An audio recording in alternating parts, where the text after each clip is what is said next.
What is the relationship between data and information?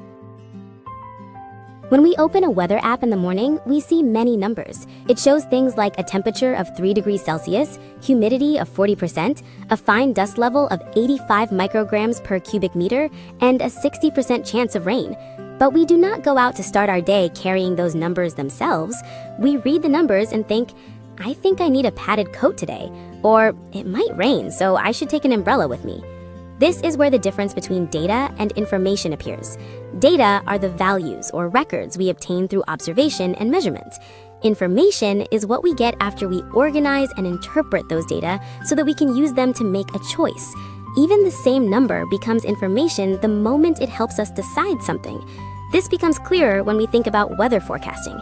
First, data such as temperature, humidity, wind direction, and air pressure are collected. Those data pass through models and calculations and become a forecast, such as, it will rain in the afternoon. That forecast then becomes the starting point for our next choices, such as what we wear, how many umbrellas are sold, or when farmers plant their crops. In other words, data become information, and information can become data again for the next decision. When the person using it and the purpose change, the same content can be data or information. Then what forms can data take? Data can be divided into numerical data and categorical data according to their nature. Numerical data include values such as 50 people or 65 kilograms, where numbers describe a measurable size. However, not all numerical data are the same kind of number. Values that we can count, such as the number of people, products, or events, are called discrete data. There are clear gaps between the values. On the other hand, values such as time, length, and weight can include endlessly finer measurements within a range. These are called continuous data. There is no break between the values. Both types are expressed with numbers, but it helps to remember that some numbers count while others measure. When we understand this difference, we can understand data much more accurately.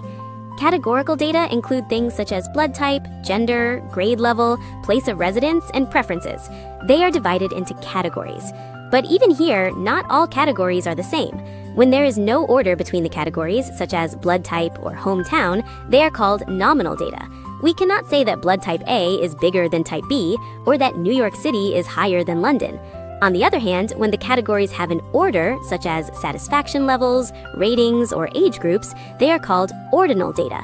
Very good, good, average, poor clearly follows an order, and teens, 20s, 30s also has a clear sequence.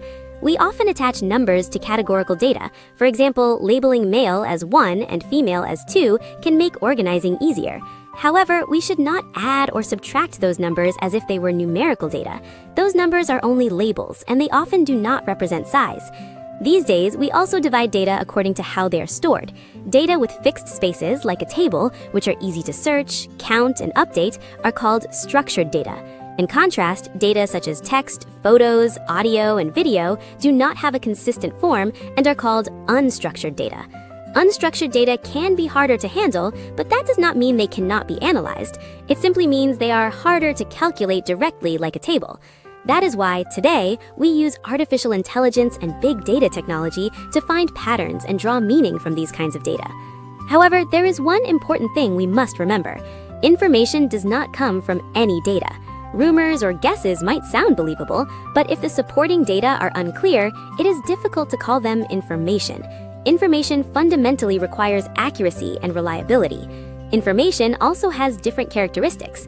Some information, such as earthquake alerts or typhoon warnings, becomes more valuable the more widely and quickly it spreads. This type of information has public value. Other information, such as stock investments or competitive strategies, becomes more valuable when fewer people have it first. This type of information has scarcity. The same information can look completely different depending on its purpose. That is why sometimes we need to think about ethics and rules as well. The value of information also does not stay the same forever. As time passes, its value often fades. Yesterday's traffic information or last month's price information rarely guides the decisions we make today. That is why good information needs not only accuracy and reliability, but also timeliness. If the cost of creating information becomes too large, it is difficult to sustain, so economic efficiency is also important. Information should also be useful in many different situations rather than being used only once. For that reason, usability is important as well.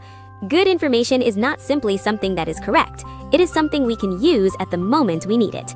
Data are traces of our observations of the world. Information is the language of choice we draw from those traces. Data are the beginning. Information is direction. Think about one number you encountered today. Is that number simply staying as a record, or is it becoming information that guides your choices?